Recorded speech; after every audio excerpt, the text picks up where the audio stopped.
that most the applications are open now. Most people are applying to become, especially clinical psychologists and counseling psychologists. Like, I think if you've watched the other videos, we have a number of categories. But I know most people want to become clinical psychologists or counseling psychologists. I don't know the reason that you want to become, but most of you and most of us are anxious and are not applying, although we are aware that the applications are open, but we have a lot of questions. Maybe we don't know. Maybe we are scared. Maybe we are anxious. Maybe we ask ourselves, they only take 8. What if I'm not one of those 8 people? So today I'm joined by how do you pronounce your name, Joanne? It's Joanne Kashula. Joanne Kashula. So she is a counseling psychologist with a lot of experience. So we are going to ask her what does she think in terms of what stops or what hinders potential or prospective counseling or clinical psychologists from applying.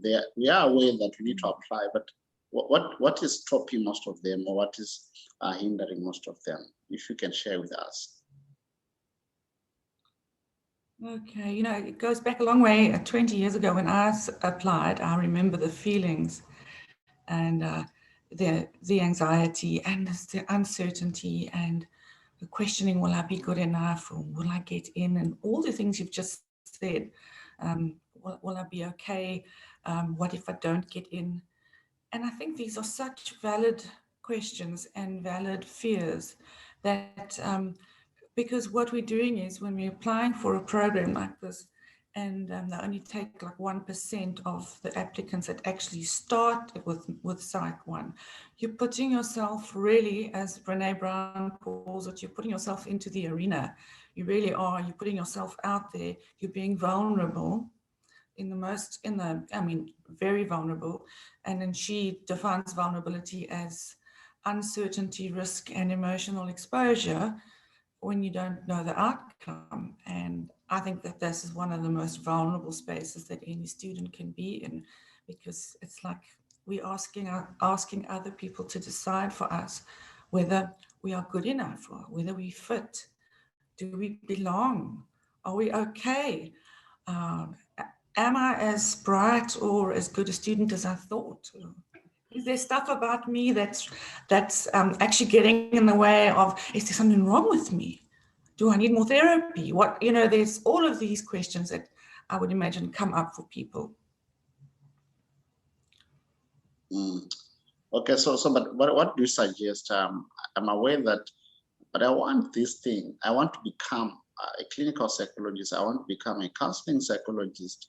And then you are telling me that, and everyone is telling me that it's a tough process. Actually, it's risky. Maybe you've been invited to go to maybe you need to fly up to Cape Town, or Johannesburg down Cape Town, vice versa. But in my mind, because people are telling me that it is difficult, but what do you suggest someone needs to do?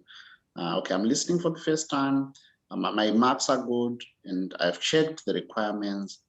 I think I can make it, but they only take 8.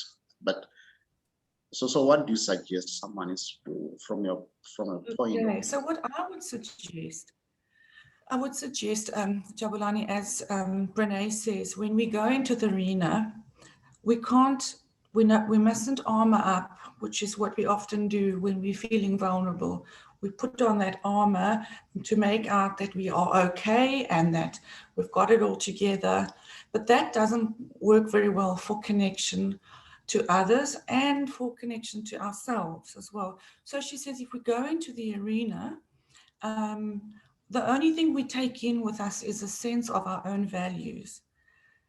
And that's the only thing. So I would say, be aware of what are my values, because values are the moral compass. It's the compass of your life. She says, without an understanding of our values, it's hard for us to tell people who we are, and one has to get to a process of what she calls dead reckoning, which is like, where am I now? Let me see, where am I now in my life, and where do I want to go? And be curious about, where am I? what's happening for me? What are these feelings? What is the discomfort? You know, what is this saying about me? What do I need to do some more work, or do I need to just become more mindful of who I am, or lean into finding a way of being authentic, being who you really are. Because she says to belong, in order to belong, we need to be who we are. We don't have to change who we are. And when you're being judged, it's really hard because you're thinking, what are they wanting to see? Am I the right fit? And whereas we're encouraged to be the person that you really are, instead of trying to change who you are, to fit in. Because fitting in and belonging are two different things. Fitting in means changing who you are to fit into something. But being who you are is not about perfecting or editing or whatever. It's actually showing up good, the bad, and the ugly, telling your story, all of it, and owning it, because that is the bravest thing you can ever do. Whether you are sitting before a panel of judges, or no matter where you are or what circumstance you find yourself in, owning your own story gives you that opportunity to write the ending, however that ending is going to be.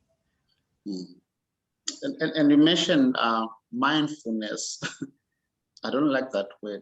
I like it, I don't like it, because what is it actually? Is it about knowing what I think about, knowing what influences my emotions, or what is mindfulness? Because even on the list of, they say that we need mindful-mindedness people. What's that? So mindfulness is just awareness. And there's a big trend on mindfulness now with, they talk about breathing exercises and how to ground yourself and become aware of where you are in the space and what emotions you are feeling. So mindfulness is basically just awareness and paying attention in a certain way. Like, it starts with curiosity, and it's not a difficult thing. It's like saying, well, oh, something's happening. Something's triggered me. My heart is pounding. I feel frustrated. I'm like pissed off or whatever. Then taking a curious stance and saying, okay, what's going on? Because curiosity is very important. Be curious about what's going on with me now. I'm feeling it here in my chest. I'm frustrated. I've tensed up. And that's that awareness. And then say, what's going on? Where am I at emotionally? What's triggering me? Is this a shame trigger? We talk about shame triggers. Has this triggered my shame? Because someone might come up with something, they might say something that triggers something that was said to you a long time ago, that you haven't felt okay about yourself, and you don't feel you belong because of that. So mindfulness is the process of becoming aware of what's triggering me and what am I doing about it, and am I being aware of it in a constructive way. And actually also just it comes to acceptance as well, accepting that feeling and then looking at it and then letting it go. So not being totalized by that feeling. Okay, so I understand that. Can you just spell the that lady again? Is it Renee. Renee? So it's like Renee, but with a B. With the B, so that's BRENE. E with that thing on top. I don't know. Yes, that little thing that I can never type. And then the surname is BROWNE. No E. No E. Okay, so that's Brown. So Renee with a B before the Renee and Brown. So she speaks more about vulnerability. I've watched a clip and videos. So those who want to apply, I think you need to watch on that, and so that you can improve on those things that the selectors look out for, and like what was being said here, that you need to be mindful on. So you need to reflect. Actually, can you reflect on yourself? What was that? Most people say you need to reflect on your actions and thoughts. how can we do that? I want to Yeah. apply, but I'm not aware of those things. But how can I improve on that? Well, I love the word reflection, and I think learning is all about self-reflection. When we become aware of ourselves, that's when we can start to make some changes. You know, it starts with awareness and a little bit of distanciation, thinking about what's going on for me, thinking about what am I telling myself? What's the story I'm But telling I'm myself? scared to speak to myself. I am okay. I'm speaking from people. You are saying I must reflection, reflexivity, and all those things that you need to visit your mind and what are you thinking, but I'm scared to do that. But I want to become a clinical and counseling psychologist. How can I help myself in Mm, in, in towards improvement or in improving in that area? Because I want to become a psychologist. But yeah. now they are telling me that I'm my mindfulness and reflexivity is not what they're expecting. But how can I improve on that in the meantime? Okay, so just give me a shortened version of what it is that you're wanting to know. You're saying that I must reflect on whatever my thoughts and Yeah. my decisions, but I'm scared to speak to myself. I don't want to spend time with myself. Um, Okay. yes. Oh, yes. Well, you know, if psychology is all about um, self-aware, getting to know yourself, and then the therapeutic process. And as psychological workers, we are there to assist people to learn about who they are in the Mm, world and what life means to them and where they'd like to be. mm, So unless we can never ask of another person to do something that we ourselves haven't actually attempted. mm. Okay, thank you so much. I don't have much, but I don't know if you have any suggestion or maybe advice to someone who wants to apply. What can you say to them? I would say applying for a master's is a very brave thing to do. You're putting yourself out there in the arena. Like Brene says, you might get your ass kicked.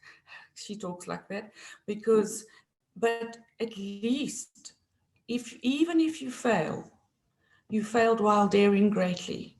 You know, she based her one curriculum was called Daring Greatly, Mm, and that was based on Theodore Roosevelt's quote about the man in the arena. So mm, even if you fall and your head is in the sand and you're full of blood and sweat and tears, it's not the critic that counts, the person sitting and watching you. It's it's not the finger pointer or the person who's too scared to get into the arena. mm, You got into the arena, you fell face in the sand, but at least you did it. And you, even if you fail this time, you will fail while daring greatly because you okay. made yourself vulnerable and you were being authentic. Mm, And so personal, I think for people to see that this, the application to the masters, maybe it's your first one, it's not the end of the road for you. You are on a journey of self-discovery. You are on a journey of preparing yourself to be in a very privileged position to help people, to mm, really help people and to really walk a path with them. And you want to be ready, you want to be ready for that. And the only way you can be ready for that, in my opinion, is that you've done a lot of work on yourself. Go into therapy, write your reflections, um, go into the hard places, talk about things with somebody who's a skilled therapist, and mm, work on your own personal growth instead of possibly seeing this as the be all and the end all. If I don't get into this, well, I'm a failure. mm, You know, mm. I don't know if Okay. that makes sense.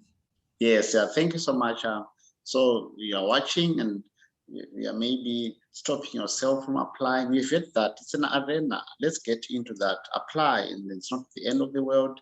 Even Mm, if you fail, at least you are falling forward in the sand, but you're actually moving towards your goals and what you want exactly. to become. Yes, so yeah, thank you so much for watching. And then we have Yes. other videos. We can proceed to watch them.